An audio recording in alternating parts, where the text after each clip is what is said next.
and Jeremy Dice, who is the senior counsel for First Liberty. Happy St. Patrick's Day. Happy St. Patrick's Day to you, too. If only I would have known to wear a bedazzled tie, then I would have. I feel like underwhelming right now. We can only have one in the studio at a time, really. I know. It's kind of a sequined green tie, which I will take off shortly. But nevertheless, while we're talking about St. Patrick's Day, one of the things that your buddy and your boss, Jim Denison, does is talk about various things in his daily article. And we, in the past, have done a commentary on who St. Patrick is. But I thought I would just read the prayer, this very famous prayer of St. Patrick on St. Patrick's Day. Christ be with me, Christ within me, Christ behind me, Christ before me, Christ beside me, Christ to win me, Christ to comfort and restore me, Christ beneath me, Christ above me, Christ in quiet, Christ in danger, Christ in hearts of all that love me, Christ in mouth of friend and stranger. A fairly famous one from St. Patrick's, who, again, is actually a saint, an individual that was actually kidnapped, later on was one of the great evangelists of Ireland. Any more that you want to add to it? Yeah, what you see with St. Patrick is just an individual that caught a glimpse of glory of Christ Jesus and recognized that Christ had come all the way from heaven to earth to be able to bring men and women to heaven to him. And so one of the beautiful things about St. Patrick is that catching that glimpse, he continued to pursue after the call of God and in order to be able to reach the men and women for God. And so he's beautiful, and hopefully his tribe continues to increase in our days today. Well, if nothing else, there's a good example of religious liberty and the reason why we need to preach the gospel, right, Jeremy? Yeah, and that lesson continues on, I guess, until this day. And then it's also bequeathed to us sequin ties. So I mean, sequin ties. That's how it gets there from the islands of green, the snakes, to sequin ties. So again, you can go to the YouTube channel right now or Facebook Live and see the tie. It will not stay on for much longer, but I thought just at least for St. Patrick's Day, I would start out by doing that.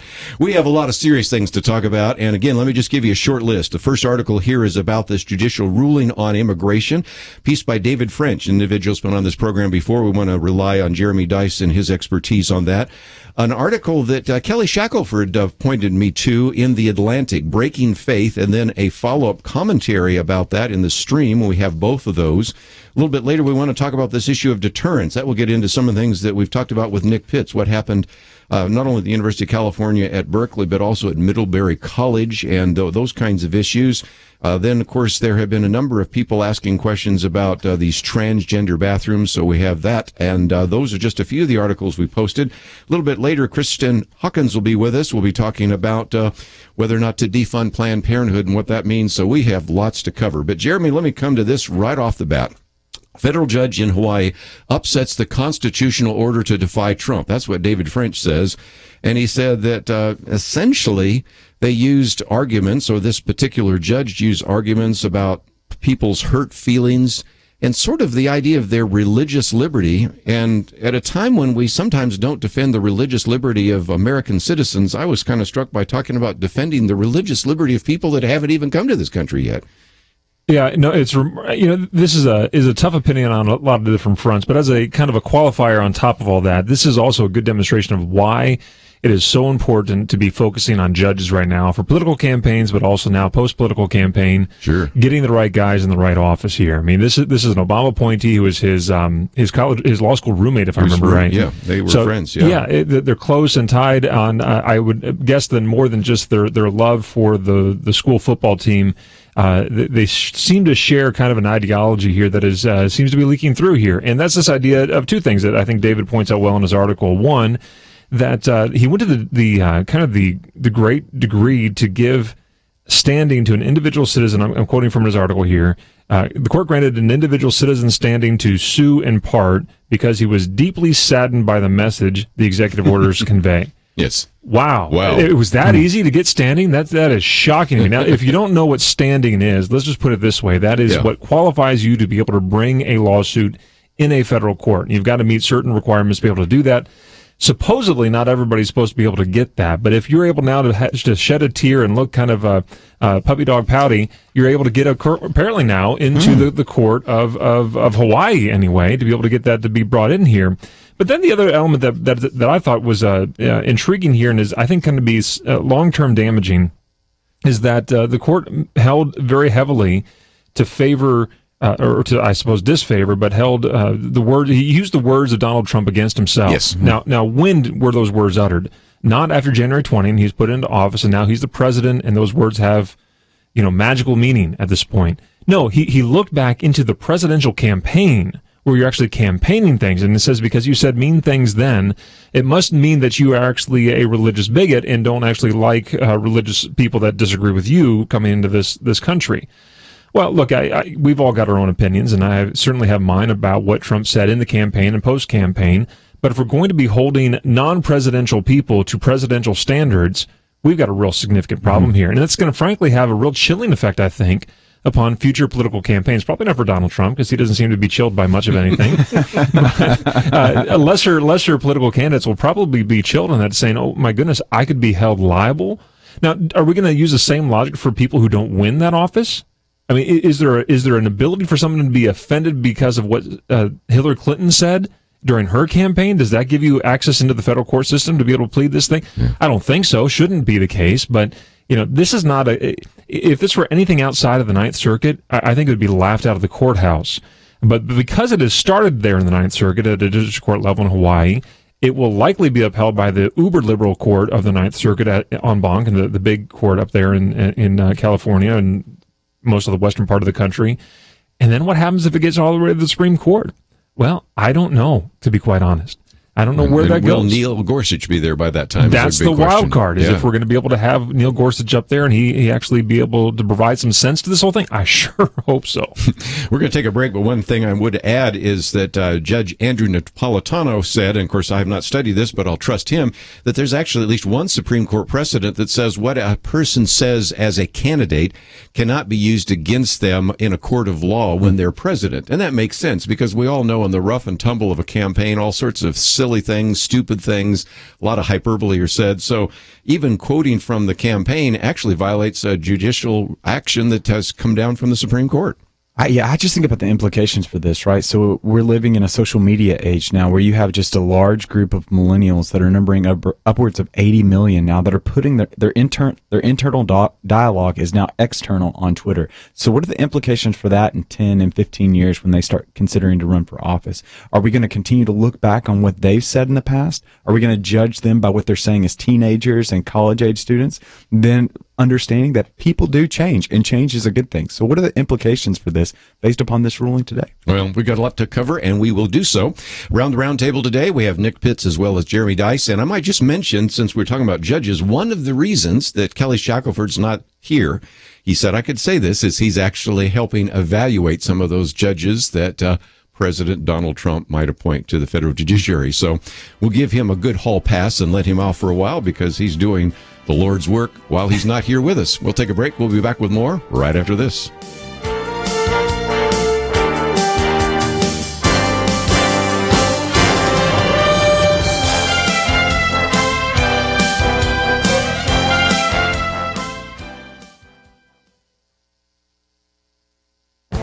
This is Viewpoints with Kerby Anderson. Your children are facing an onslaught of profanity through the media. Movies are one place where profanity reigns. One survey has been tracking profanity in movies from the first swear word on film, the 1939 Gone with the Wind, to The Wolf of Wall Street, which holds the record with 798 swear words. There has been a 500% increase over these many decades. The Parents Television Council has documented that the fact that the number of expletives on television programs has doubled in just the last decade. Kids and adults use more profanity simply because they hear it more than ever before. So let's start with a definition. The word profane means to treat something that is sacred with abuse or contempt. It means to desecrate. Something profane is unholy. It is certainly not a positive attitude. So what does the Bible teach? Well, Paul says in Ephesians 4:29, do not let any unwholesome talk come out of your mouths, but only what is helpful for building others up according to their needs. Colossians 3:8 says, rid yourselves of all such things as these: anger, rage, malice, slander, and filthy language from your lips. You know, sometimes we hear young people say that it really doesn't matter what you say, it's only words. Well, words make a difference. Make a joke in public about hijacking a plane and see if words have consequences. As believers, we should submit our vocabularies to the Lord. The world is watching us. Peter admonishes us to keep our behavior excellent among the Gentiles, so that in the thing in which they slander you as evildoers, they may, because of your good deeds, as they observe them, glorify God in the day of visitation. In a world awash in profanity, Christians should watch what they say. I'm Kerby Anderson, and that's my point of view. Take Kerby and the Point of View team with you on the go with the Point of View app. Search for Point of View Radio at the Apple or Google Play stores.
You're listening to Point of View, your listener-supported source for truth. Weekend edition. Privileged to have in studio with us today Nick Pix and Jeremy Dice, and we're going to be spending just a few more minutes talking about this decision coming down from the judge in Hawaii.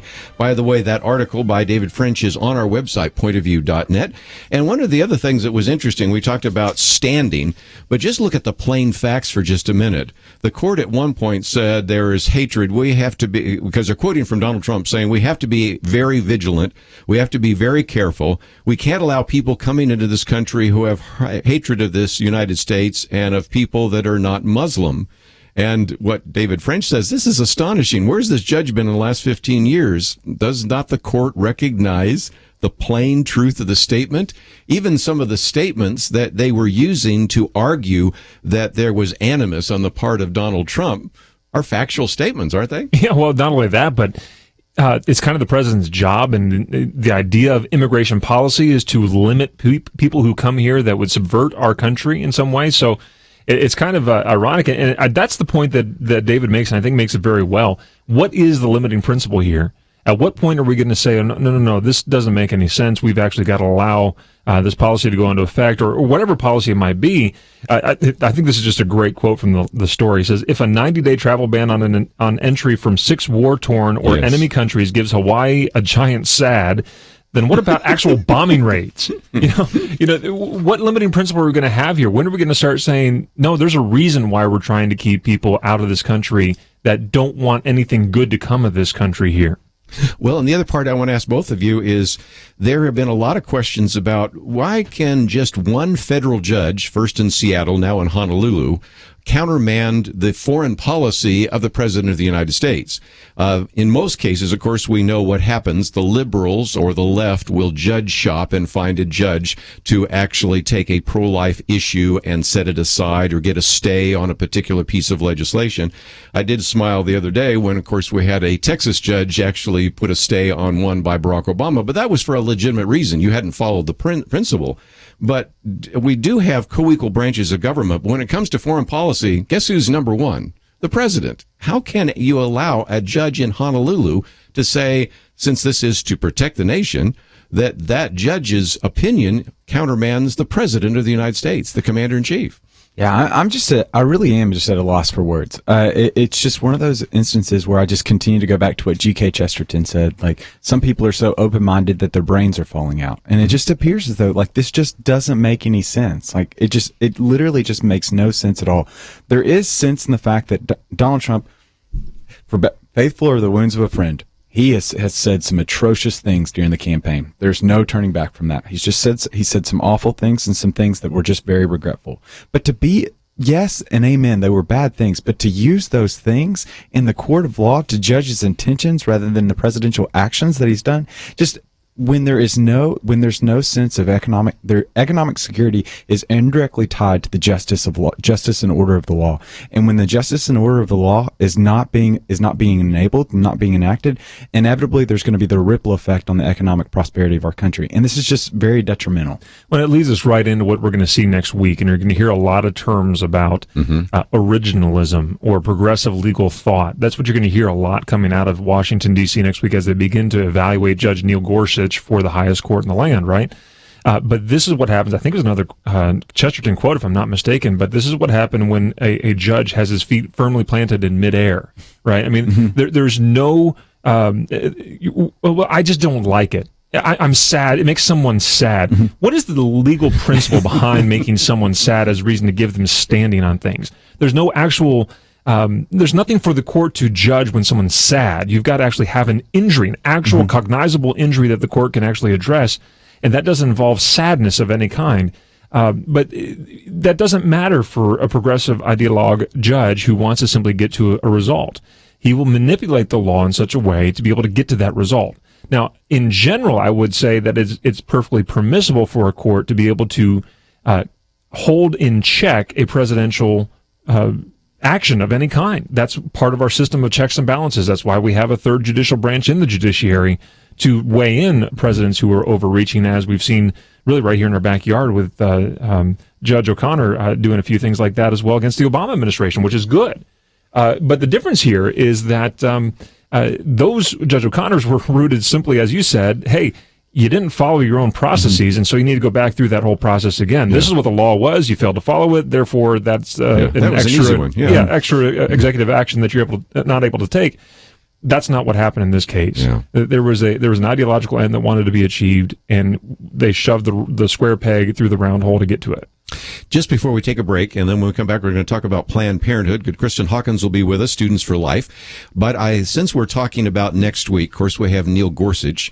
And what that's going to do is it's going to block out two really important cases you at First Liberty are actually going to be dealing with. So educate us, since unfortunately you probably won't get the kind of press next week that you will deserve. That's all right. Well, let's do that when we win both of those cases. Let's put it that way. First one will be on Tuesday at the 10th Circuit Court of Appeals. We'll be arguing on behalf of Mary Ann Sauce, who is an older woman who lived in government housing by herself. The police visited her one night and kind of talked their way into the room. We're there for like an hour in the room, and she got really worried because they said things like, get yourself ready, you're going to jail. They took away her service dog. I mean, it's a real big mess. She's Catholic. She said, do you mind if I'm kind of scared. Do you mind if I pray? And I say, yeah, whatever, do what you want. And so she gets down on her knees and prays silently to herself. And she's doing that for about 30 seconds. The other officer walks back in. He had left the room, comes back and says, what's she doing? The other officer says, well, she's praying, kind of laughs at it. And the other guy says, get up. You can't pray in here. And so, I mean, here you got law enforcement. In her house, by the way. In her own home, right. Yeah. In her own home, law enforcement is telling her to stop praying. Yeah. And then they go on to harass her, things like, you need to move back to Missouri so we don't have to deal with you guys anymore, and just a whole bunch of terrible things. So the question on appeal is whether or not someone has the right to be able to pray in their own home. Shockingly, the state, in response to our appeal, has said that the First Amendment, I'm not making this up, the First Amendment only allows a citizen to choose their religion. Now, I mean, keep in mind that the First Amendment says that Congress shall establish no law regarding the free exercise thereof, right? But I should have free exercise to pray in my own home. And the judge apparently said, no, you don't have that right. It's a big mess. So we're hoping that we're able to kick that back to the district court, amend the complaint, let her go forward, and have her day in court on things. The second case, which will come up, I think, on Wednesday, if I'm remembering the dates correctly, will be Rowan County again. Rowan County has a legislature or a city council there that they have the practice of opening their meetings with prayer. The city councilmen would be the ones actually providing the prayers themselves. And we know that in Grease versus Galloway, legislative prayers are perfectly permissible, have been for our entire history. But Grease versus Galloway, the Supreme Court opinion from a few years back, it contemplated someone coming and giving that prayer from the public. This one is where the commissioners or the city councilmen themselves are actually engaged in the prayer. Is that permissible or not? That was a case heard before the election by a 3-judge panel. They kind of lost on that one, and the rest of the panel wanted to hear it again. We expected to kind of kill it further, And instead, they didn't expect President Trump to win and appoint Judge Gorsuch to the Supreme Court. So I think it's taken on a different political dynamic. We'll see what that actually results in next week. I might just mention that both of these cases involve prayer. Can you pray in your own home? Can you pray before a public meeting? And so I would encourage you to pray about that. And we have a link to First Liberty. And of course, when you go there, you'll see 6 ways that Donald Trump can advance religious liberty in the first 100 days. And we have some stories out of Atlanta in particular, because it turns out that at least one individual had $225,000 paid to him by the state of Georgia, and you were actually there when some of that took place, weren't you? Yeah, no, I love that case. Dr. Eric Walsh, as we've talked about him before in the program, Director of Public Health, smart guy, served presidential administrations, all this stuff, lay minister as well, and it was more than well qualified for the office. He saw it in Georgia. The Department of Public Health, actually, we have the records of someone saying you got to find more money in the budget for this guy. He's so good, we're not going to find a better candidate coming along anytime soon. And then they watched his sermons. Actually, they asked for his sermons, and they watched them. They divide them all up, including the CFO doing all this stuff, and 2 days later they fire him. And so our position was here that no one should be fired for something that they've said in their pulpit. No one should be fired for the religious beliefs, period, but certainly not for something that they've said in their pulpit. And even let's say there was a legitimate reason somewhere in this, there's no legitimate reason to go searching through this guy's sermons for something that they can. What exactly is the relevancy of what he preaches in a pulpit to the Department of Public Health's mission? I don't know. Yeah. But long story short, Dr. Walsh was had his good name cleared. I'm so glad. He's a good man. Yes. And it took $225,000 to make that problem go away for the state of Georgia. Yeah. Every time I turn around, there's another one in Georgia, though, whether it's a fire chief or whether it's somebody in public health. We do keep hearing those stories. So, again, I'm glad that you were there and part of that press conference. So, again, you can find all that at firstliberty.org. We come back, we'll continue our conversation with Nick Pitts and Jeremy Dice, but we'll also bring Kristan Hawkins in with Students for Life. They're kicking off a campaign to defund Planned Parenthood. That might be part of Repeal and Replace, so I want to hear what she has to say. And, of course, we, at any time, value your comments. So if you'd like to join us, 1-800-351-1212. We'll take a break. Be back with more right after this.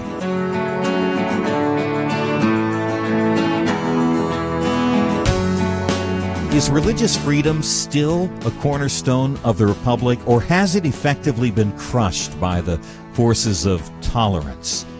America needs Christians to be informed and as unified as possible, applying God's wisdom to civic life. Point of view can be a key part of a successful mission. I believe in America. I believe God wants His best for us. We can face whatever the world throws at us as long as we stand together. If you have not signed on, please do it now. Support Point of View Radio today at pointofview.net. Set up your monthly gift by clicking the Truth Team 360 picture and then carefully follow the directions. Pointofview.net. By phone, you can give at 1-800-347-5151. 800-347-5151. Or mail that first donation to Point of View, Box 30, Dallas, Texas 75221. Box 30, Dallas 75221. Or call us 800-347-5151. Point of View will continue after this.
listening to Point of View.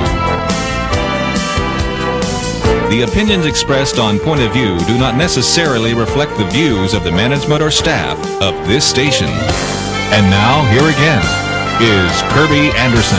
Thank you for joining us. 1-800-351-1212. If you'd like to join our conversation today, we'll try to get a hold of Kristan Hawkins in just a minute. We've got a little bit of a phone problem here, so we'll solve that. But in studio with us, Nick Pitts and Jeremy Dyson.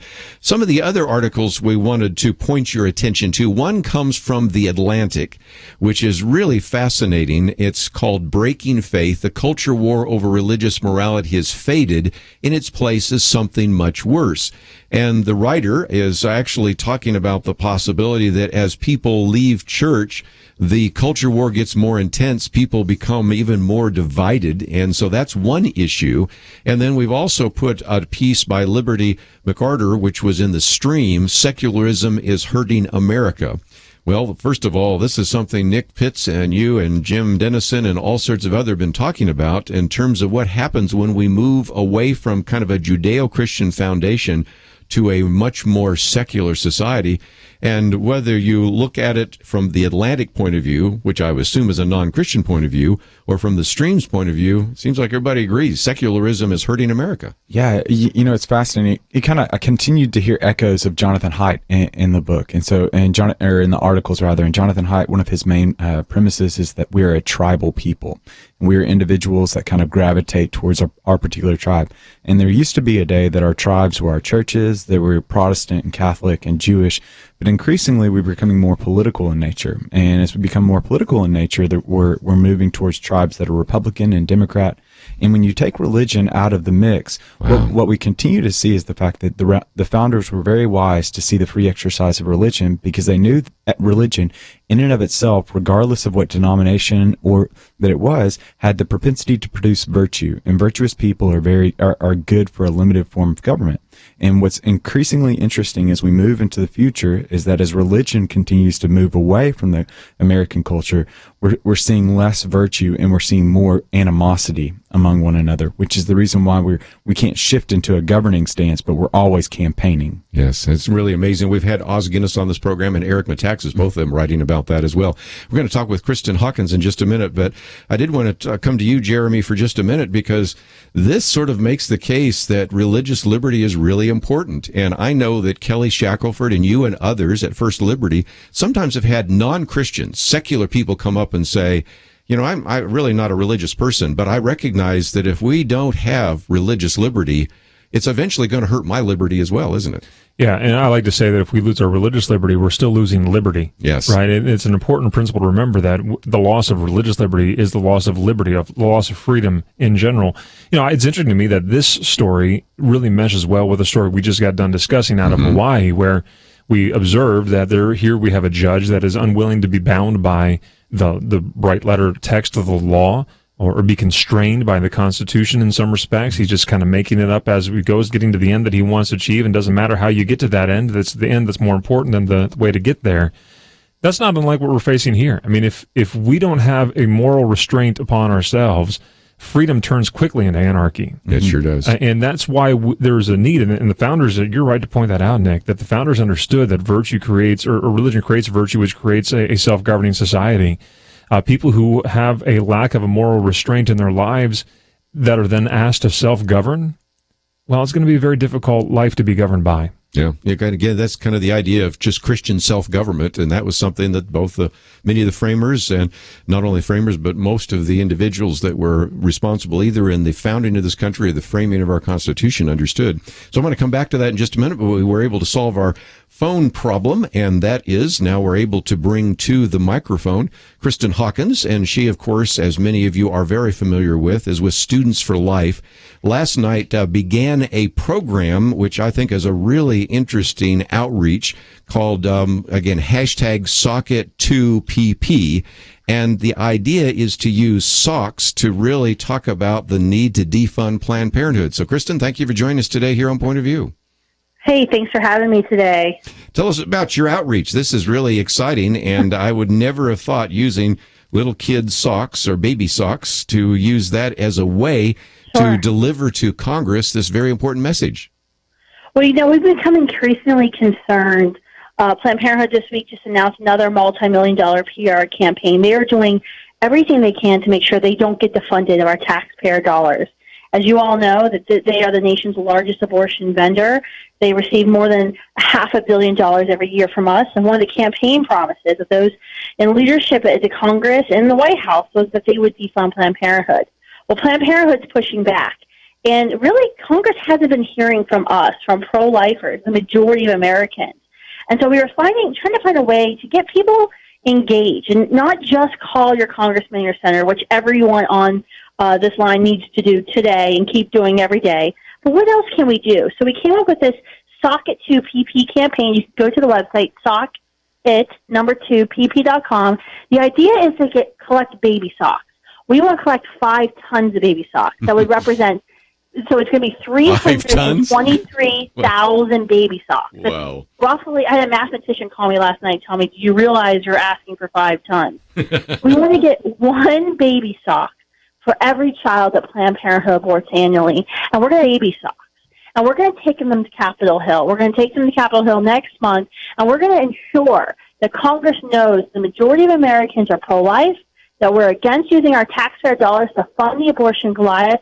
And we want to ensure that these voiceless victims of Planned Parenthood get heard loud and clear. I mean, I can't even imagine what it's going to look like when we have 323,999 baby socks in Congress. I'm not even sure of the logistics. We have a whole team right now trying to figure out how many trucks we're going to need, how we're going to get these baby socks to Capitol Hill. But we are going to make it happen. But we need you all to send us those baby socks. We want every American to send us a baby sock. Send us a baby sock. Then take another baby sock, pin it to your jacket, your book bag, your sweater, wear it around. So when people ask you, hey, why do you have a sock on your shirt? You can tell them why and what you've done and ask them to join this campaign. You can start the process, get our address or where to mail these baby socks at sockit2pp.com. I might just mention we do have a link to studentsforlife.org. It also has a link there to Sockit2PP. And around the round table, we have Nick Pitts and Jeremy Dice. Kristan, it's good to talk to you. I so appreciate the work that you guys are doing over there. And it occurs to me that there's probably probably 3 tons worth of socks if you talk to a bunch of moms across the country. Yes. Just those that have fallen behind the dryer that they can grab back there and send in. So I hope that folks will be doing that. And send in clean socks. Yes. Oh, come on, Chris. Oh, that's no fun. That just disqualified my family right there. I've got 4 boys, and there's not a clean or a unholed sock in my house. So it's going to be hard to do so. But look, I'm glad you guys are making this aware. What's your perception out there right now, Kristan, about what kind of impact this is going to have on Capitol Hill? Well, we need something. We need grassroots folks calling every single day. I think this is going to have a big impact because this is something that the media is not going to ignore. I don't know if any of you remember the AIDS quilt in the 1990s where they laid up this massive quilt, this huge quilt on the mall right there in front of Congress. We have to show America what it is that we're funding. And I think Planned Parenthood, we all know how good they are at spinning the facts, spinning the truth, trying to divert the conversation on TV away from abortion. But we need to show people this is how many babies, how many human beings we lose every year because of this abortion rise, and we're allowing it to happen. We're the ones funding them.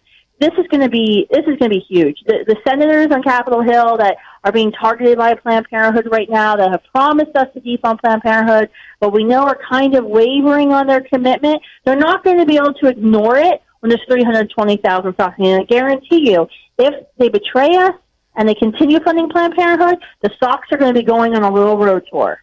I do remember that Students for Life, didn't you put some pink crosses on the lawn outside of the Capitol?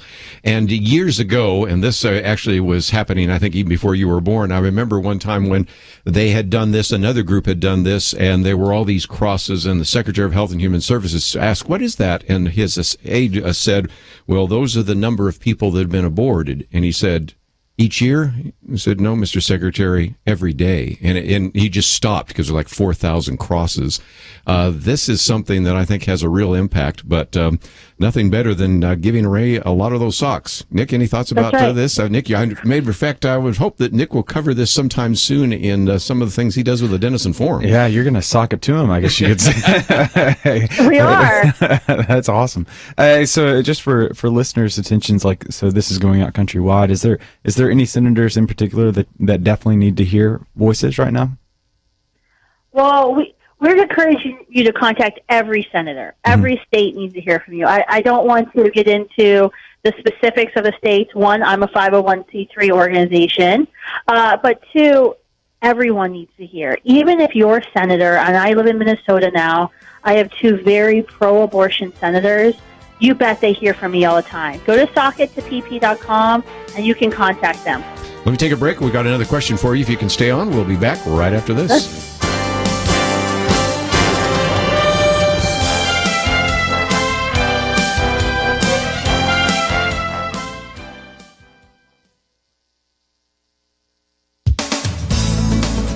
So, the left organized something they called a day without a woman. On March 8th, women were supposed to stay home from work, wear red, and refuse to shop. The idea, I guess, is that the pain caused to employers and businesses was supposed to highlight the value of women. The effort, which organizers admitted was really a protest against Donald Trump, got most of its traction in places like New York and California. Uber, headquartered in Silicon Valley, has been weathering a storm caused by a female engineer's complaint about sexual harassment. Uber's management, perhaps hoping for some good PR, sent a memo to employees saying they were welcome to strike. The irony of the day without a woman is that women who can afford to actually take a day off work for a protest without being docked in pay or losing their jobs are probably not women who have legitimate access to grind. Linda Sarsour, a co-chairwoman of the event, said that was why organizers deliberately offered a menu of actions for women who could not strike, like expressing solidarity with striking women by wearing red or shopping only at female-owned businesses. The pro-family organization Concerned Women for America provided some helpful statistics regarding the plight of the American woman. In the U.S., women hold 43% of senior management positions. That's the highest proportion in any of the countries that are members of the Organization for Economic Cooperation and Development. Also, women comprise 47% of the U.S. labor force, and 25% of American women are in professional fields, compared with 16% of American men. Finally, 46% of firms are owned or co-owned by women. Organizers of the Day Without a Woman hope to build upon the momentum from the January women's marches. Not sure it did that, but if feminists plan any more of these events, anyone thinking of participating should ask herself, what am I being denied because I'm a girl? Going on strike to show how valuable you are in the workplace is risky. People are valuable to their employers because they show up, not because they don't. If you're part of this renewed feminist movement because of President Trump, ask yourself, what has Donald Trump taken away from me that I had before, or denied me that I want? Birth control? The majority of American women are pro-life, but the January Women's March organizers pointedly excluded pro-life groups. For them, unborn females are not a group worth standing up for. The Day Without a Woman took place on International Women's Day. The president took the opportunity to tweet out a message of respect that said, join me in honoring the critical role of women here in America and around the world. Women deserve respect, not for going on strike, but for the unique role we play in the culture, the workplace, and the family. For Point of View, I'm Penna Dexter.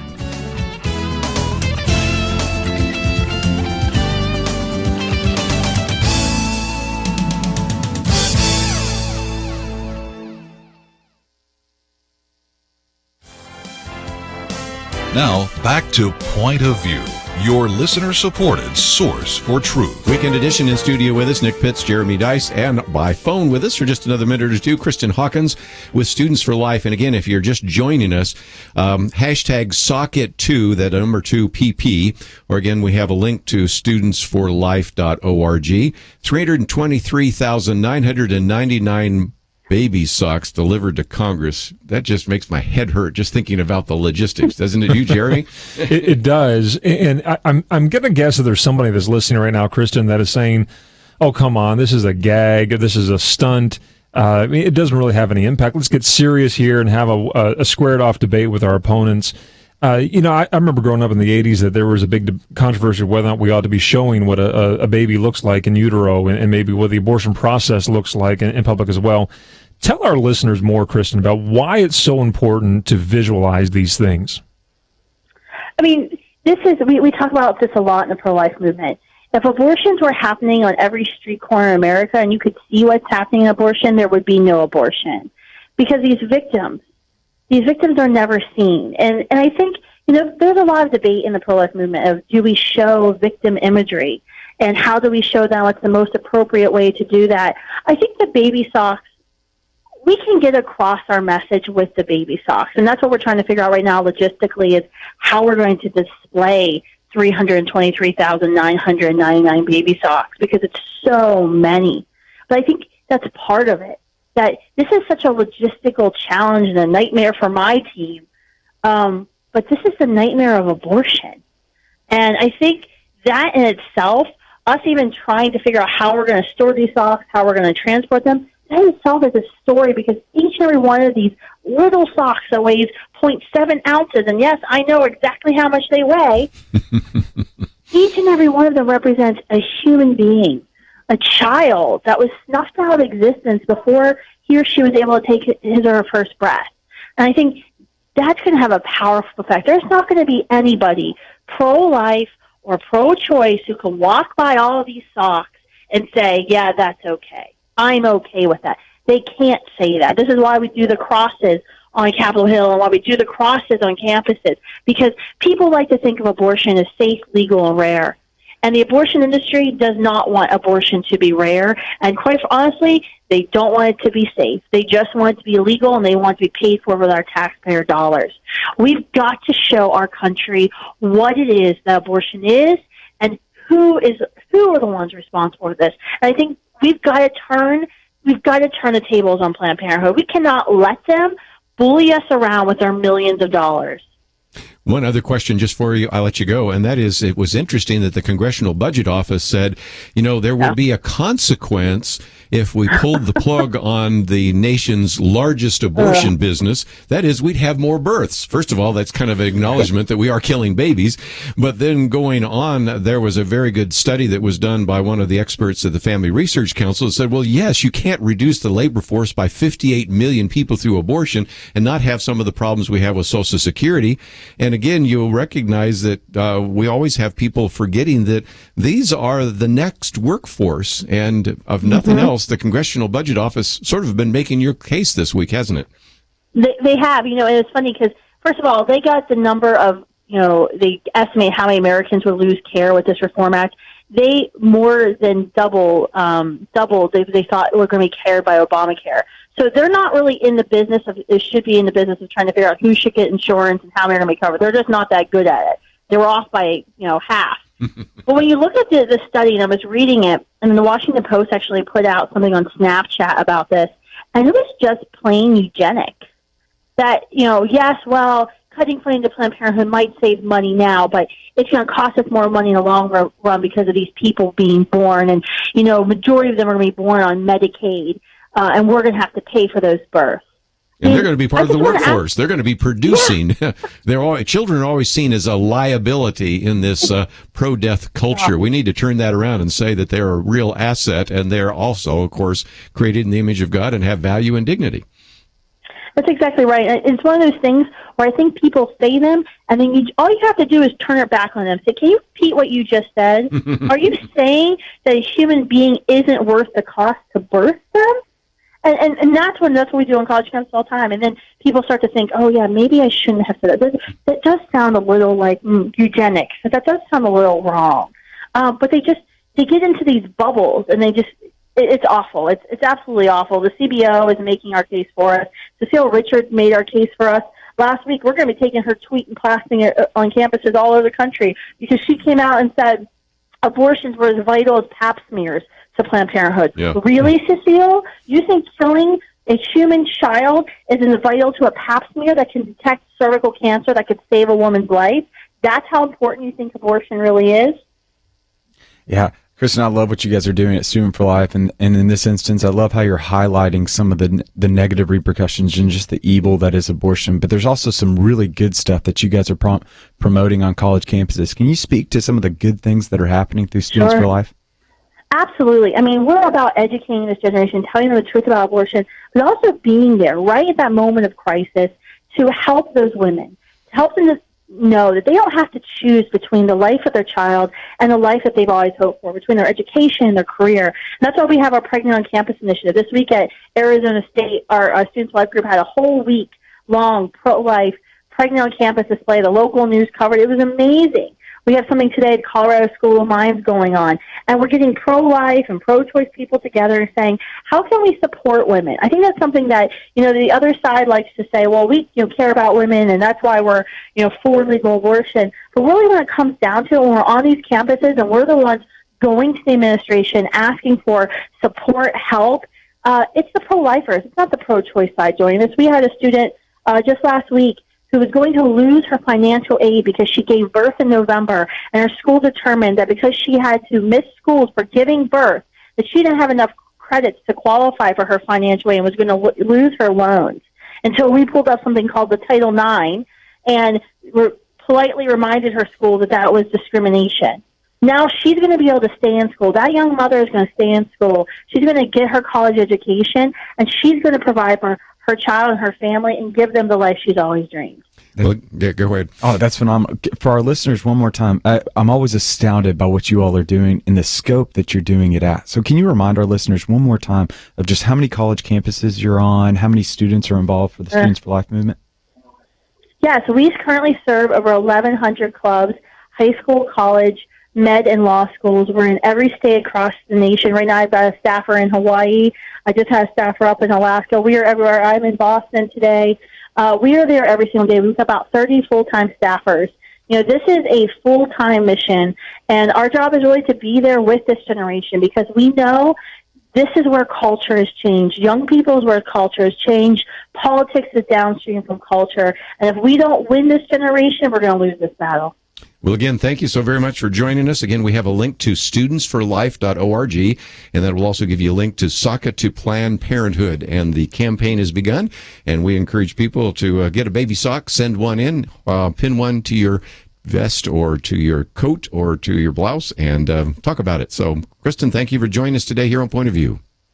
Thanks for having me. God bless. We've got to take a break, but when we come back in the second hour, we'll get into all sorts of other issues. Spend a little bit of time talking about this idea of the secularization of America. We'll continue that. In the second hour, I also want to get into the issue of deterrence, and that'll bring us into what happened in Middlebury College, and then also bullied into silence. One progressive woman began to say, we didn't ever want to speak out against a man being in the ladies' room, but maybe that's something we should start doing. And so it gets us into some of the transgender issues as well. So we've got a lot more to cover. We will do so. If you'd like to know more about some of the things we've talked about, they're available on the website, pointofview.net. Nick Pitt's with us, Jeremy Dice. We'll take a break, come back with more right after this.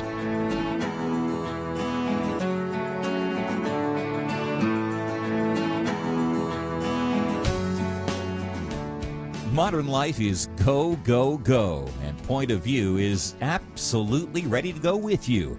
I dare say that most of us have access to either a smartphone or a tablet, maybe even a computer that is app-based. There's a new way to keep up with Kerby and the team, the free Point of View radio app.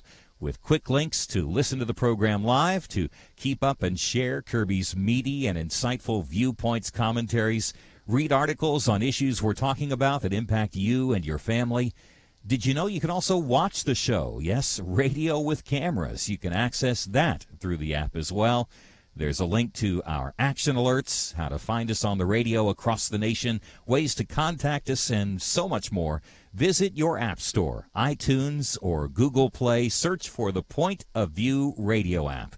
There's no reason not to take us with you. The free Point of View radio app, available now for Apple and Android devices. And when you get it loaded, there's one more button I'd like you to press, the one that says Donate Now. Join Truth Team 360. Support us financially as we support you with the truth that you need. Point of View will continue after this.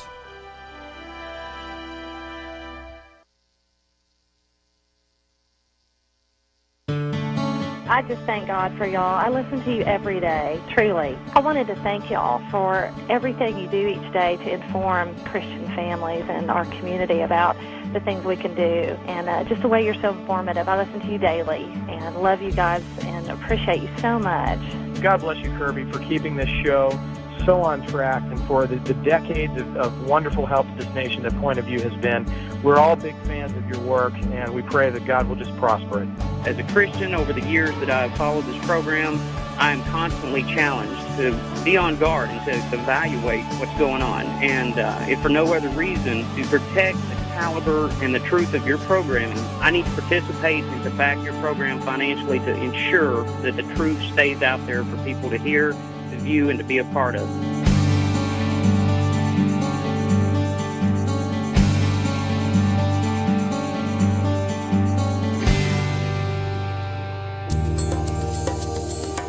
This is Point of View Radio.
Hi, this is Kerby Anderson. You know, each day we take on the tough issues and provide a biblical perspective to them. The topics we cover are wide-ranging.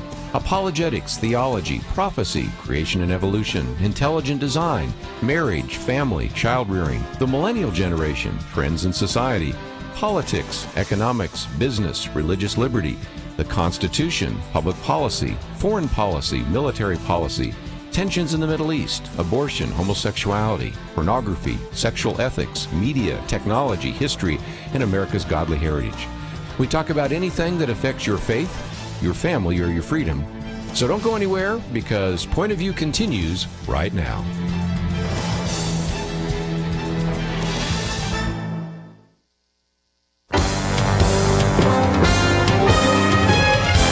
Across America, live. This is Point of View.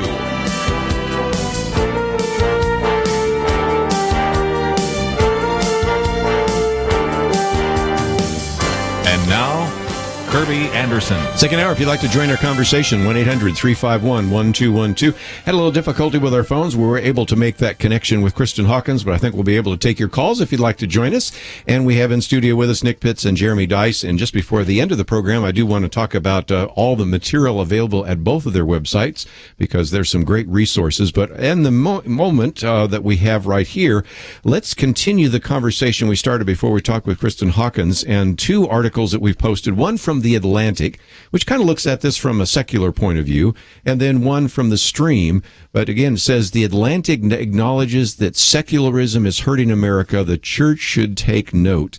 And I think the idea, Nick, was that, you know, we get past all these religious people and we get people out of church, which is so divisive, and we just have this kind of nice, easygoing, secular society.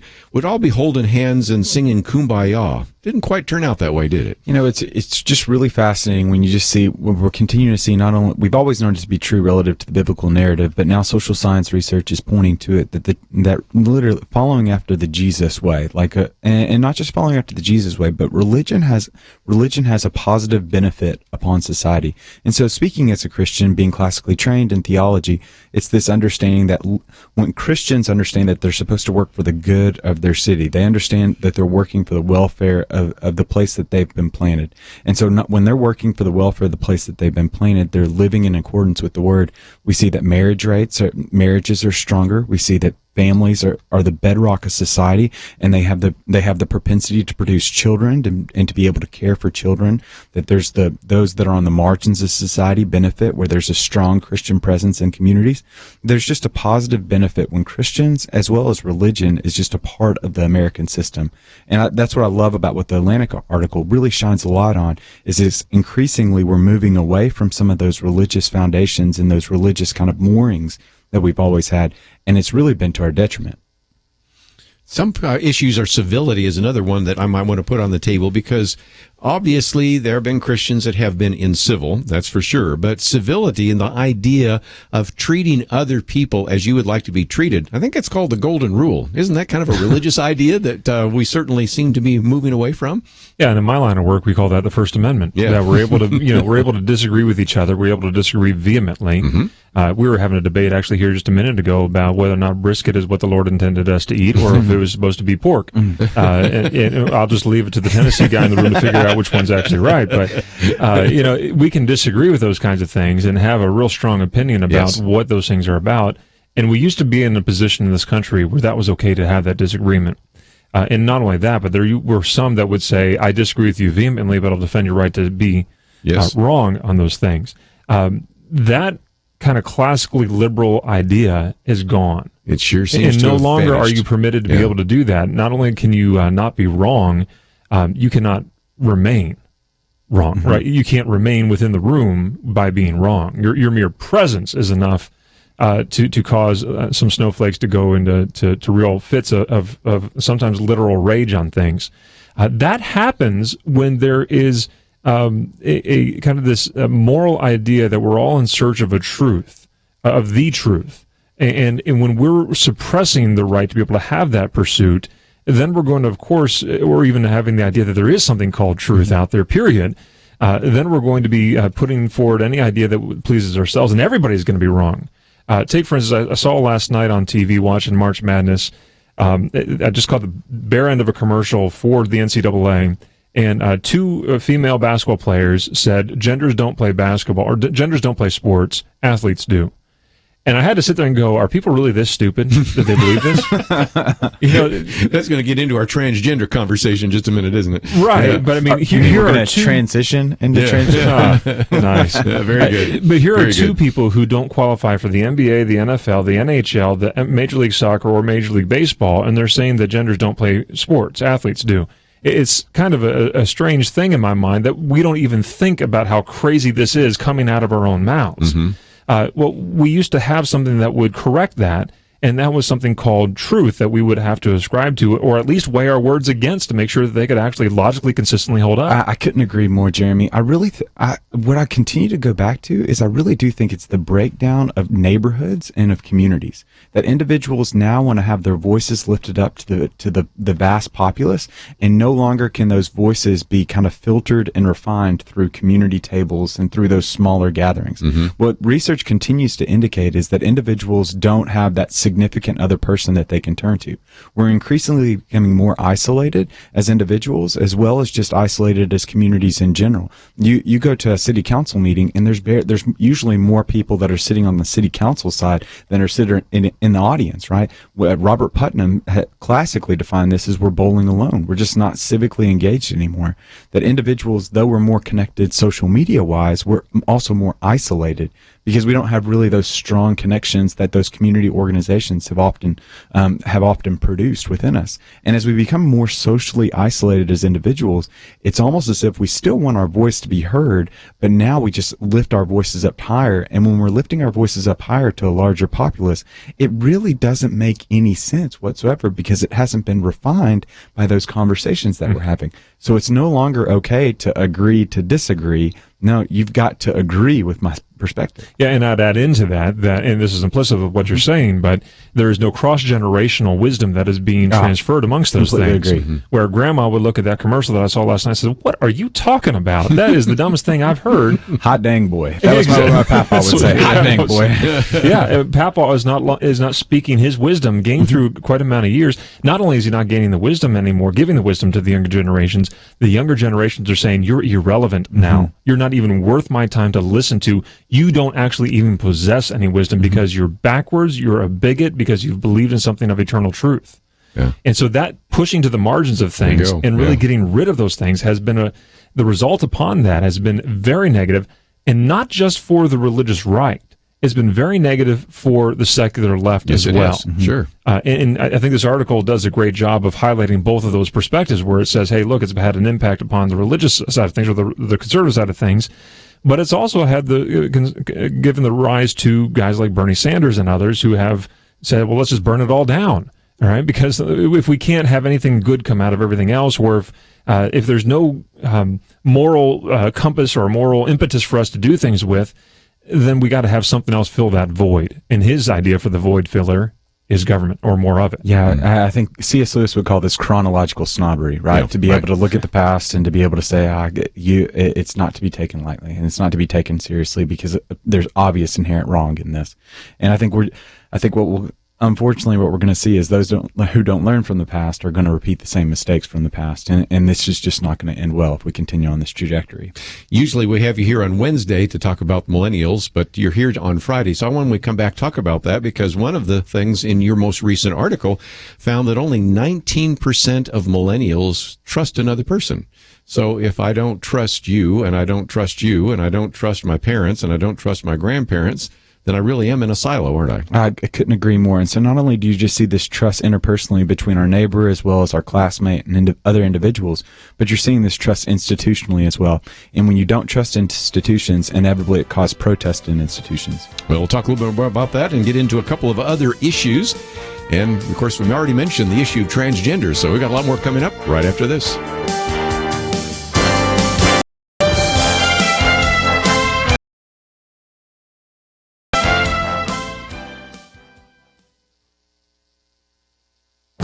This is Viewpoints with Kerby Anderson.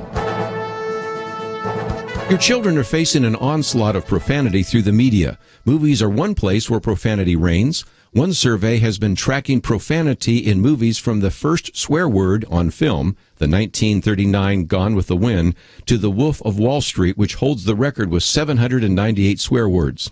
There has been a 500% increase over these many decades. The Parents Television Council has documented that the fact that the number of expletives on television programs has doubled in just the last decade. Kids and adults use more profanity simply because they hear it more than ever before. So let's start with a definition. The word profane means to treat something that is sacred with abuse or contempt. It means to desecrate. Something profane is unholy. It is certainly not a positive attitude. So what does the Bible teach? Well, Paul says in Ephesians 4:29, do not let any unwholesome talk come out of your mouths, but only what is helpful for building others up according to their needs. Colossians 3:8 says, rid yourselves of all such things as these: anger, rage, malice, slander, and filthy language from your lips. You know, sometimes we hear young people say that it really doesn't matter what you say, it's only words. Well, words make a difference. Make a joke in public about hijacking a plane and see if words have consequences. As believers, we should submit our vocabularies to the Lord. The world is watching us. Peter admonishes us to keep our behavior excellent among the Gentiles, so that in the thing in which they slander you as evildoers, they may, because of your good deeds, as they observe them, glorify God in the day of visitation. In a world awash in profanity, Christians should watch what they say. I'm Kerby Anderson, and that's my point of view. Take Kerby and the Point of View team with you on the go with the Point of View app. Search for Point of View Radio at the Apple or Google Play stores.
You're listening to Point of View, your listener-supported source for truth. Once again, if you'd like to join us, I don't know if we've solved our phone problem, but either way, we are still having a conversation today with Nick Pitts and Jeremy Dice. And Nick, in one of the articles, you talked about that 19% of millennials believe other people can be trusted, which means that more than 80% don't think that they can be trusted. But it's not just that. They don't trust institutions. If I can again quote you to yourself, Harvard University's Institute of Politics, 88% of millennials say that they only or sometimes trust the press. 86% distrust Wall Street. 74% don't trust public schools. 74% don't trust the federal government. On and on and on. You're part of a generation, as we've talked about on Wednesdays, that isn't very trusting of institutions, but apparently not all that trusting of even their next door neighbors either. Yeah, you know, it's so fascinating. So we look at this Middlebury incident, and it's been well chronicled. Charles Murray, the conservative commentator and writer, goes to speak, and then millennials at the college protest, but the protests turn violent to the extent, and when they turn violent to that extent, there sends one professor to the hospital, and so now we're left wondering, this place, the university campus, where there used to be curiosity meets wisdom, is now becoming very much a conformity incubator, that you cannot disagree with one another, but now you must conform to the belief of 19 to 22-year-olds, yes, which is just a very unfortunate thing. Very dangerous. But what we're seeing, though, is that it's because millennials just grew up in a world in which there was just a lot of brokenness. And so there's just this lack of trust in these larger institutions, which causes some of these protests. You've got to remember, millennials grew up in a time in which you just had, the church is just breaking down relative to the Catholic Church and just some of the scandal that's coming about that. You've got a high level of corruption that's happening within the government. You've got a high level of corruption that's happening with Enron and some of the business communities. And so, and these pillars of society are not benefiting, are not acting appropriately. And so it's created this trust, but we're even seeing that lack of trust trickle down to individuals as well, which is so staggering and frustrating, which is in turn causing these protests. But then on the flip side too, you also see everybody is Hitler to a millennial now. If you disagree with one another, that person you can't just disagree with them, but you've got to demonize them. And so then you see these racial epithets and just racist, bigot, even though the person just simply disagrees with you, they're not necessarily racist. So on the one end, the lack of trust in institutions has caused protests. But now the lack of ability to be able to understand that someone just has a disagreement with you, it just shows your lack of understanding, and that's just rooted in just just inefficient, or I guess you could say insufficient understanding of history. Well, again, the lack of trust, which leads to what Jeremy is talking about, anarchy, but also it's just very dangerous because with Charles Murray was this very liberal, progressive woman, Dr. Stanger, Professor Stanger, who actually went to the hospital. I read her piece in the New York Times in which she said she feared for her life. Spent a week, I guess, in a dark room because the concussion was so bad she couldn't do anything. And that is just one example. Of course, we also have the Victor Davis Hanson piece here about deterrence, because if indeed there's no repercussions at UC Berkeley, if there are no repercussions at Middlebury College, and if you don't trust people and you have anarchy and that's a justification for violence, Jeremy, it sounds to me like we're going to have a lot more of these incidents on campuses. Yeah, because there's a failure to recognize that there is a good and there is an evil. Mm-hmm. And if the good is not promoted and the evil is not punished, then anarchy does result in those things, right? That there's, at least if not anarchy, then certainly chaos results in these things. And that's what happens. It's interesting that these protests never trend in the direction of being more peaceful, more passive, or more conservative. They always trend in the direction of being more liberal, more angry, and more violent.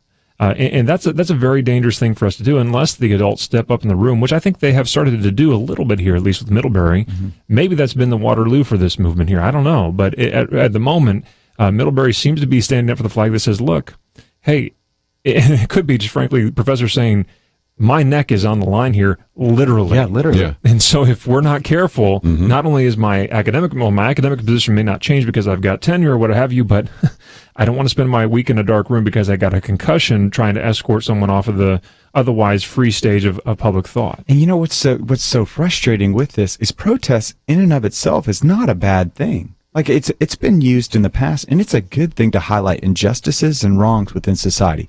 It shines a light upon some of the things that need to be changed. The civil rights movement is a perfect example. The protests shined a light on the injustices and the systemic problems of the system. But what happened though is protests are simply a spotlight. When the attention has been given to a particular issue, then there has to be individuals that go into the rooms and the circles and spheres of influence to be able to enact the change. Light doesn't make the change. Light accentuates the problem. We need to move towards solutions. And the problem with many of these protests that have been plaguing the American society as of the late is they're simply shining lights, and they're not really bringing about any solution whatsoever.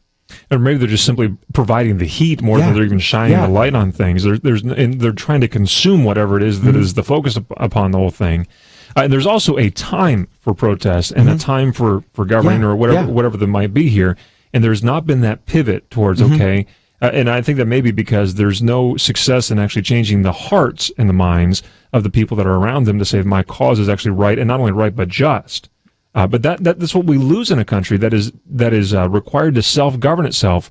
When there's no logic to the protest, when there's no, well, you haven't convinced me here yet, but I feel bullied enough that I can't shut up about it. I can't say anything about it now, or else you'll literally hurt me. well, there's going to be a distrust that develops in there. Now we're back to that full circle here to say, well, how do we govern ourselves? Yeah, Maurice de Talleyrand in 18th century has this quote that I think is so pertinent and so poignant for this particular time. He says that without individuals, nothing changes, but without institutions, nothing survives. And so what you have with millennials is you see this desire to bring about change, hence the reason why there's so many of these protests. But because of their lack of trust in institutions, they don't have the propensity and they don't have the desire to bring about the necessary change that can be lasting. And the only lasting change comes through the institutions and the systems that have been put into place. And until millennials and until these protesters start to see that institutions just need your energy and they need your help, but need it in a conducive and civil manner, because after all, we are a civilization. So it's just going to be increasingly important for millennials and protesters in general to be able to be hooked up with some of these institutions. What about some of the things that are taught on campus? You know, Dennis Prager's been on this program with us before, and let me just use his short list here. He said, "It is the left that created the moral monsters known as left-wing students who do not believe in free speech, let alone tolerance. It is the left that has taught generations of young Americans that America is essentially a despicable society, racist and xenophobic. It is the left that came up with the lie that the university has been overrun by a culture of rape. It is the left that has taught generations of Americans that everyone on the right is sexist, intolerant, xenophobic, homophobic, racist, and bigoted. It is the left that is anti-intellectual, teaching students to substitute feelings for reason." I can go on, but you can kind of get the idea. He's got this very long list, and in some respects, aren't we reaping what we've sown? Well, yeah, absolutely. That the left, especially in the professoriate, has said that there is no such thing as absolute truth. Why are you trying to impose that constraint upon me? And then so they've grown up learning this. And let's peel that onion back a little bit further as well, because students didn't just arrive in college one day. They actually came from some other place. And certainly that was a home in some degree, and many of those cases were broken homes, and so they've had a lack of structure and more distrust within that element as well. But these students, a lot of them came out of the public school system, and we can talk a long time about the ideology that is implicit within some of the public school curriculum that is out there. But I find myself, or our organization has found ourselves in a lot of the time talking about the punishment of people trying to exercise their religious liberty within the school system itself as well. And so they've been told for years and years and years, your religion or your religious beliefs are not welcome in this environment, that you must keep this outside of. So they get into the college setting where they're then confronted with these truths that they've never heard, and not only never heard, but never been permitted to even discuss, lest you be subject of a lawsuit or kicked out of your class or made fun of by your peers. And all of a sudden they're confronted with this, and rather than try to engage it and learn from the truth, they have to somehow grab the nearest pitchfork and put it to death. But that's the logical conclusion when we say religion is a bad thing. Don't talk about it within the public schools because it's a bad thing. You've now taught a generation of students that religion is a bad thing, and any claim of morality is a bad thing. Our students in college now, many respects, I'm not going to get them off the hook completely here, but they're simply regurgitating the lessons that they've been taught over the last 30 years. I think so. Yeah, I couldn't agree more. And so I think it goes back to some of what Roger Ayer's been pointing to with his new book, The Benedict Option, and others, is just the increasing need for individuals, for us just to re-engage in the disciplines of the faith, what the church has been doing for so long, to recommit to some of those things of training up children, of passing down from generation to generation who God is and what he's done and what he continues to do. I just mentioned we had Roger on this week and the Benedict Option, so if you'd like to hear that, it was on Tuesday. We're going to take a break. We'll come back. And one other question that certainly want to put on the table, this one, bullied into silence. Women have every right to a male-free facility. What about this idea of a female-only situation? We're going to tell the story and get your comments. All that coming up right after this. Is religious freedom still a cornerstone of the Republic, or has it effectively been crushed by the forces of tolerance? America needs Christians to be informed and as unified as possible, applying God's wisdom to civic life. Point of view can be a key part of a successful mission. I believe in America. I believe God wants his best for us. We can face whatever the world throws at us as long as we stand together. If you have not signed on, please do it now. Support Point of View Radio today at pointofview.net. Set up your monthly gift by clicking the Truth Team 360 picture and then carefully follow the directions. Pointofview.net. By phone, you can give at 1-800-347-5151. 800-347-5151. Or mail that first donation to Point of View, Box 30, Dallas, Texas 75221. Box 30, Dallas 75221. Or call us 800-347-5151. Point of View will continue after this.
You're listening to Point of View.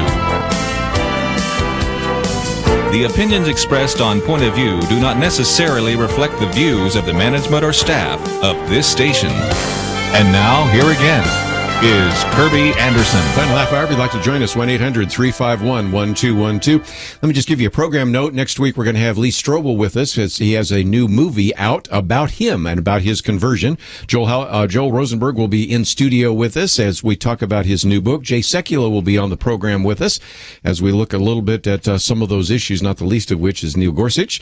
And James Robison will be with us, just to mention a few of the guests next week. Of course, we'll have our Millennial Roundtable and our Normal Roundtable. So we've just got lots of things going on next week. All sorts of things going on. I'm so excited right now. Yeah, that's good. All right, let's get people thinking about another issue. And one of the articles, it's the last one that we've posted here. Yeah, I mentioned a little bit yesterday, so it may be familiar territory for a few of you that were listening in the second hour, but it has to do with this story of this woman, a progressive, a liberal woman, finds herself in a woman's restroom at Disneyland and then looks up, and there is a man, obviously a very manly Hispanic man in a Lakers jersey, walks in and just kind of sits there and looks at them all. And the point is that she said everybody was uncomfortable. And she says, I surveyed the room, saw roughly 12 women, children in tow, staring at him. Then even a little bit later talks about some of the women coming out of the stalls, and they're all looking kind of like, what's he doing here? But the point she makes, and I'd love to go around the round table and get your comments, is nobody felt free to say, you need to leave, or why are you here? Because each one of them is thinking, especially this liberal progressive woman, well, maybe he thinks he's a woman. I don't know. If he identifies as a woman, I don't really have the right to tell him to leave. And has our culture gotten to a point where you've got somebody who's obviously a peeping Tom or a voyeur? We can't even tell him to get out of the woman's restroom? Yeah, you know what I thought was so fascinating is just how complex our society has become. Because on our computers and through email and through social media, we feel free to let everyone know our opinion, right? Like everybody is a law expert when Neil Gorsuch comes down, or everybody is an expert on sociological evidence when some study gets done. Everybody is a political commentator when Donald Trump says something. And so we just feel free to vent our opinion on Facebook or through email, or we're willing to say all these things. But then interpersonally, when we're actually in public, like there's just this limiting factor, probably produced by a sense of shame and also political correctness, that inhibits us from actually voicing our opinion. Just found it so fascinating. Yeah, well, look, I think she asked the question, why did all the women remain silent? And she answers it by basically saying they had been bullied into thinking that if they were to dare to raise the question, that they would be the bigot, that they would be the ones that would be kind of prosecuted. And I think that is probably true, because I got to thinking about it. I thought, well, you know, if my wife had been in there, I bet she would have given him a piece of her mind and marched him right out of there. But then I thought, no, I don't think she would have. But not because she felt bullied about it, but because she would have felt unsafe to do so. Yeah. And that, I think, speaks very to the core of this issue of why there's an objection. Look, there is a discussion going on about whether or not this is the moral and right thing to do. And that discussion, I think, has a very clear answer that people don't want to hear. But there's a pragmatic answer to that question as well. It's just not safe. And shame on Disneyland, where this is going on, that there were women there that had their little daughters in that room with them, but not a single mother was comfortable to go to a security officer at Disneyland to say that man needs to be removed. Yeah. Because they feared that they would be the ones Jerry marched out of there for daring to question the cultural orthodoxy that, hey, of course a man can go into the bathroom with you as well. No. And she asks at the end of the question, where were the men in all this? Gentlemen out there, you need to summon some valor and act to confront this insanity. Look, my picture's on the internet. You can find me pretty easily. It's not good to look at. But if you see me outside of your restroom and you run into this situation again, come take me. I will be more than happy to march in there and frog march that fella out. And I know you would too. And I've got 4 gentlemen that I'm raising myself with my wife that would join me in the effort to get those men out of there, because they have no business being in there. And that is not look at me. I'm qualifying myself, falling right into this exact philosophy here, right? Look, this is because we as men have a great respect, love, and care for the women that are a part of our lives. And we as men are men when we care and compliment those women in our lives. That is a forgotten virtue that has been intentionally forgotten and then intentionally chased out of town with the angry mobs with pitchforks and torches. Yeah, we can even root this back in the death of chivalry, right? Like to a certain degree, we just we've exalted the idea of a knight in shining armor. Well, you shouldn't trust a knight in shining armor because the shining armor indicates that he's never been to battle. So there's something to be said with individuals and men that have really been able to see the wrongs in society and see the things that are just inherently wrong and evil, and then to be able to stand up for it in a way that, one, hopefully can be civil, but two, if there's no civility on the one end, then to be able to act accordingly, to be able to protect the least of these, protect the weaker vessels, to be able to offer protection and help bring right to the wrong. We talked a minute ago about the kind of the siloization of our lives here and how this cross-generational wisdom is not being shared here. You mentioned Papa. I know what Papa would say. I know what Papa would have done. There would have been I probably can't repeat it. You can't repeat what Papa would have said.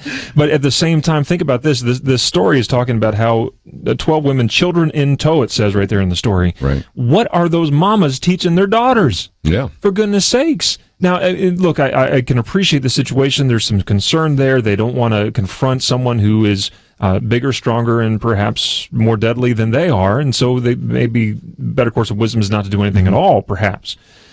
Nonetheless, I hope there's a lesson that goes outside of that bathroom and says, Sally, let me tell you, what you just saw in there is not correct, and if that happens when you're in here by yourself, you come straight to me and we'll figure this out. Yeah. And the other part of that is, again, this upside down world. I talked about in one of my commentaries, a woman that was at Planet Fitness. This was for our Michigan listeners, goes in and there is a man, an obvious man who is in undress, and you don't have to guess what he looked like. She immediately says, there's a problem. She goes to the front desk and said, there's a man in there. And of course, the policy of Planet Fitness was we just allow anybody to feel the way they are, and we're not going to make any judgments. And so she's making a bigger stink about it, and so they cancel her membership. So the reaction that you would have had 10 years ago, which would have been the Jeremy Dice reaction, oh, ma'am, let me go in there and get that guy out there right now. There's no reason a dude should be in the woman's locker room. Now it's just the opposite because the corporate rules, and of course we know what happened to North Carolina, what could happen to Texas because of some of these transgender bathroom bills, are going the other direction, aren't they? Yeah, look, and it's you talked earlier this week, I think, with Governor McCrory, or talked about his story anyway, where he's having a hard time kind of making it in the quote real world now, the private sector now, because of I've heard stories about how he's even cursed out on airplanes, and he's had to fly coach for the first time since he's been out of the governor's planes here. But this, you mentioned civility, Nick, and that's exactly where we're at here. It's no longer acceptable enough just to say, no, I disagree with you. You've got to be put completely down. And when we get to that level of society, is it any wonder, to bring us back to the beginning of the show, that we have a judge in Hawaii saying, well, this guy can sue because he's got hurt feelings? Yeah. Just as this is incredible commentary where we are right now. Yeah, and so again, I think it just moves kind of into the place of it moves back to the idea that we just don't have good neighbors anymore because we're just so socially isolated as individuals. There used to be a day that there was neighbors to be able to come alongside when there were wrongs that were happening, but now we're in a sense where we're just being silenced because we're so individualized in our own silos that we don't have the ability to be able to stand up. Let's take some phone calls. We'll go to Georgia. And Anita, what would you like to add to our conversation today? Yes, I have some comments. The women got real quiet when they saw that man. Yes. I have a thing I put around my neck, and if you pull the bottom, a loud whistle goes off, or they can wear a whistle around their neck. They could have started screaming, and then that would have brought attention, to that man being there. All those women should have started screaming. Yeah, well, that would have gotten some attention. And if Jeremy Dice is outside, he's going to come walking in then when he hears a whistle, right? That's right. Yeah. Get something that make a lot of noise. Yeah, making a lot of noise. And put it around your kids' neck when they go in those bathrooms, so they know if something's strange, just pull that key out and it'll make a lot of noise. And they could have recorded him on their cell phone. Yeah, for sure.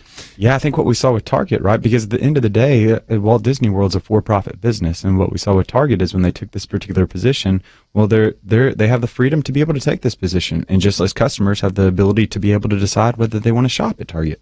And if the past 3 quarters have been any indication, customers are increasingly aware that they just don't want to shop at Target anymore, just potentially because of their bathroom stance. Sure. Yeah, and that brings up a different point about the voice, too, here as well. There's one voice that needs to be raised inside the area where it's unsafe, and that needs to be done there as well.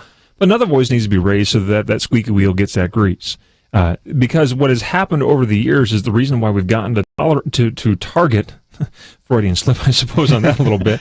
But the reason we've gotten to target it where that has gotten is that that agenda has been very loud and very intentional about making that voice known to the point of a position of hurt upon target itself. The opposite needs to result here as well, where we're saying, look, this is insanity. Let's rethink this whole thing because I shop here too. We'll take a break. We have a lot more to say. If you'd like to join us, 1-800-351-1212. We'll be right back.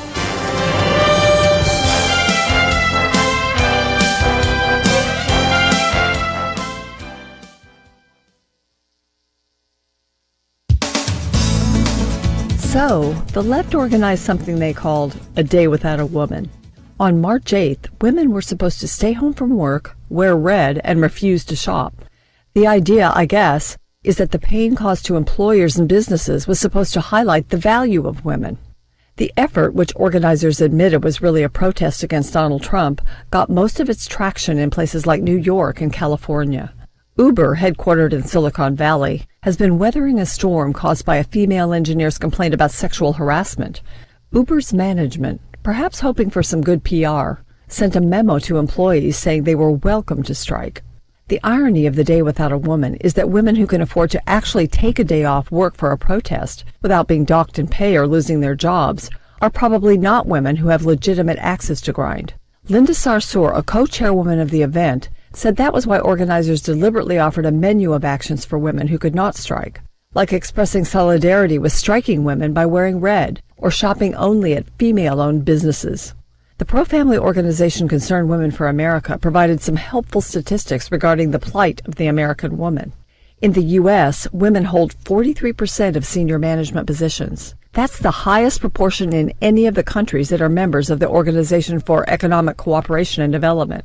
Also, women comprise 47% of the U.S. labor force, and 25% of American women are in professional fields, compared with 16% of American men. Finally, 46% of firms are owned or co-owned by women. Organizers of the Day Without a Woman hope to build upon the momentum from the January women's marches.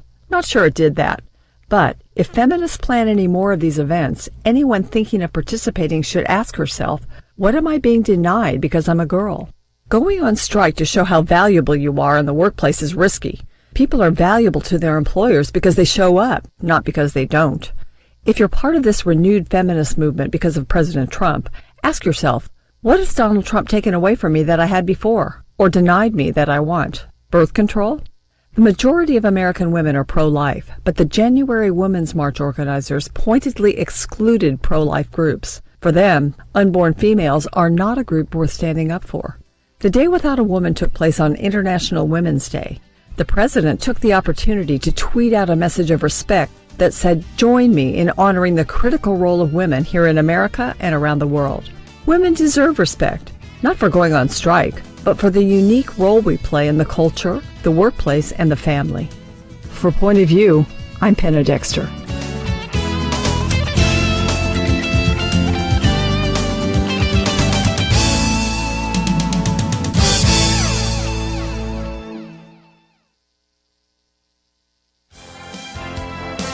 Now, back to Point of View, your listener-supported source for truth. Back for a few more minutes. Nick Pitts and Jeremy Dice with us. And our next caller, I love our callers. They're already thinking ahead because I was going to mention this before the break because your boss, Nick, Jim Denison today, quotes from a gay attorney, homosexual attorney, writing the Orlando Sentinel saying, somewhere along the line, Disney went off course. No longer did it see itself as a defender of children's innocence. Instead, it saw itself as a conduit of social change.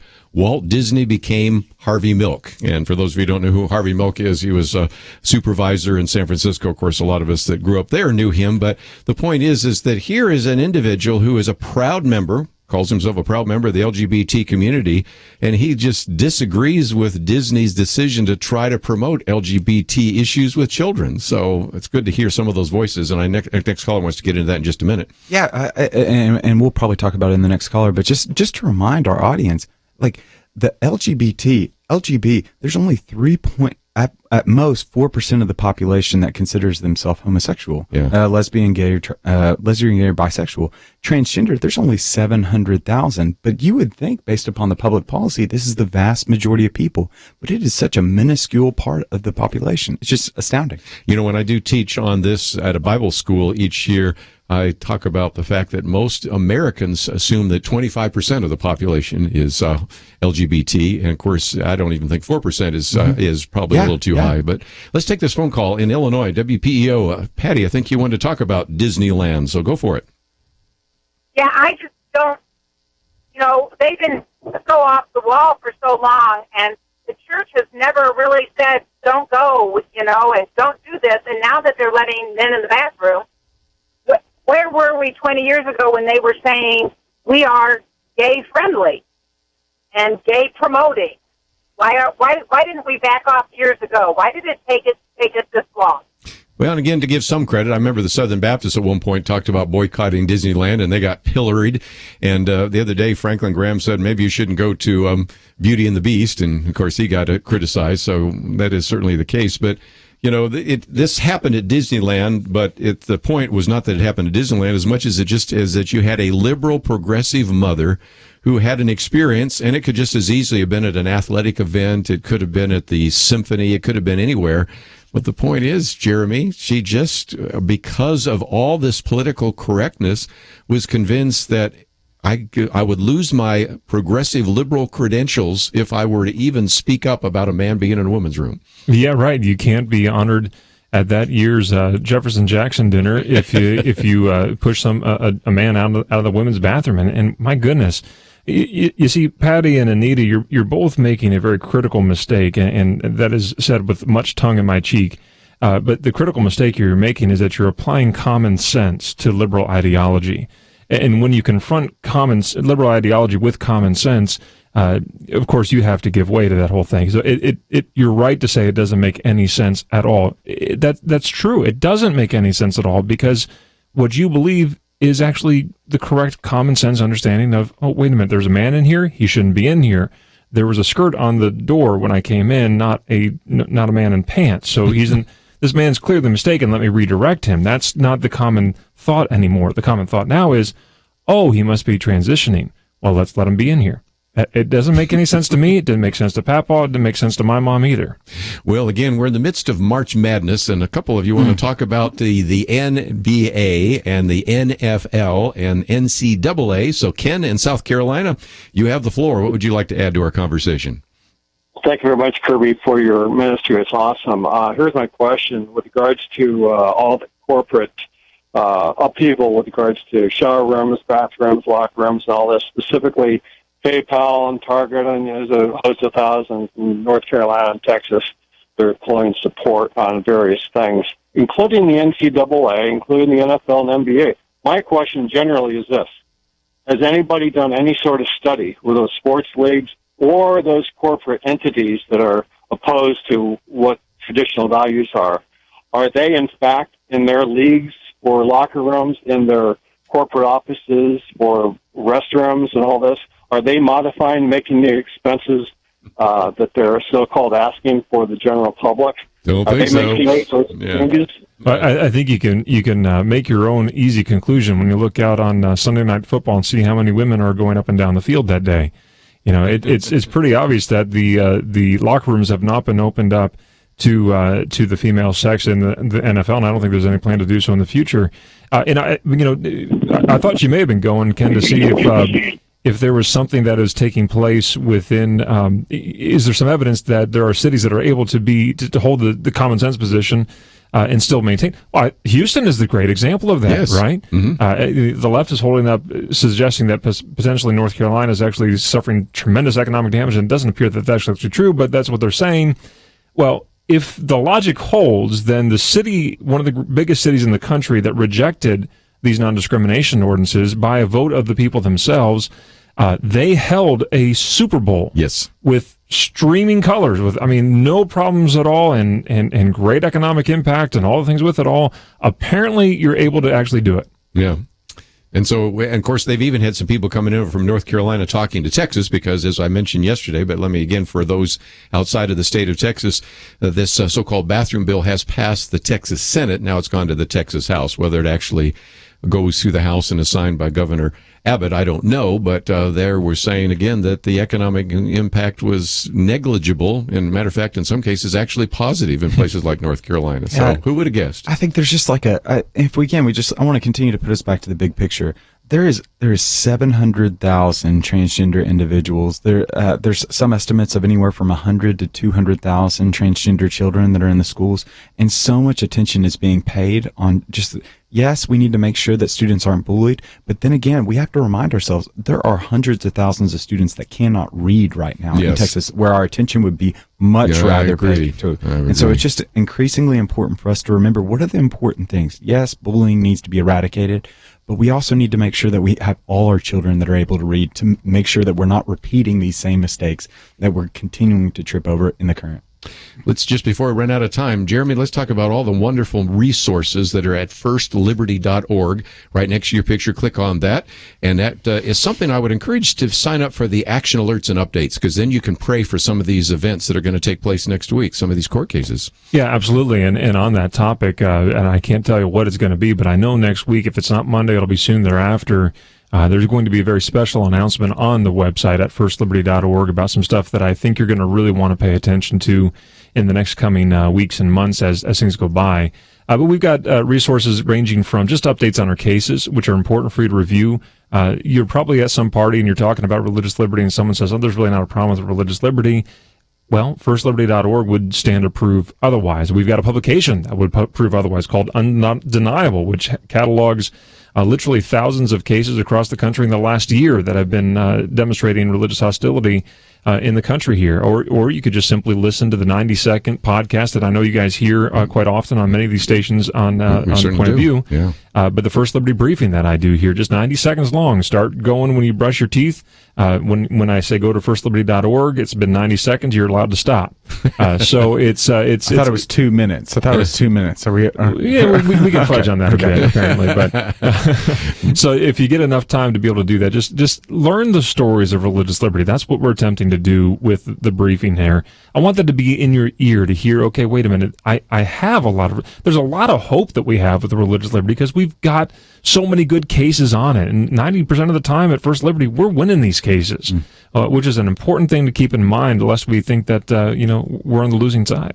And I might just mention we have denisonforum.org, the daily article as well as the daily briefing, and all that's available there as well. So Nick, thanks for being with us. So glad to be with you. Yes, I'd say a lot about March Madness, but some of us already see the brackets breaking up right before our very eyes. So enjoy some basketball, enjoy the weekend. We'll see you back here on Monday. I want to thank Andrew and Elisa and Catherine for their help behind the scenes. See you on Monday.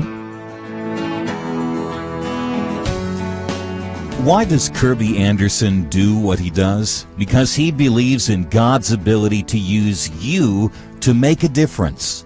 There's a real need for us to articulate a responsible biblical perspective and to give people an understanding of what is happening in the world, and in addition to educating them, to then empower them to go out and make a difference for Christ.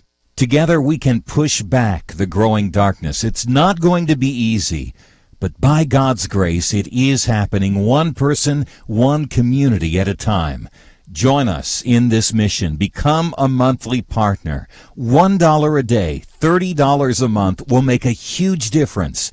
Or perhaps you can do $100 a month. We need partners of all sizes. We need you. Give today online at pointofview.net. At the top of the page, next to the Donate Now button, click on Become a Monthly Partner. Pointofview.net. Mail your donation to Point of View, Box 30, Dallas, Texas 75221, or call 800-347-5151. Point of View is produced by Point of View Ministries.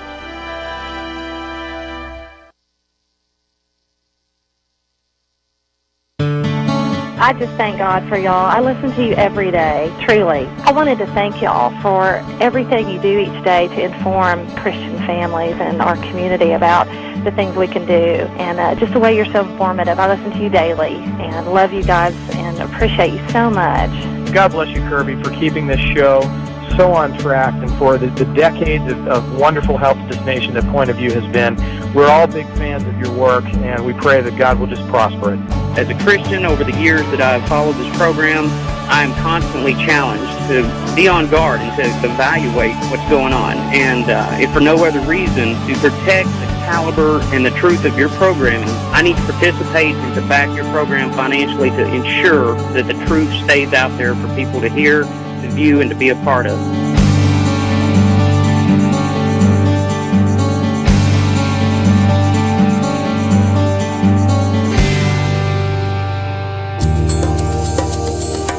This is Point of View Radio.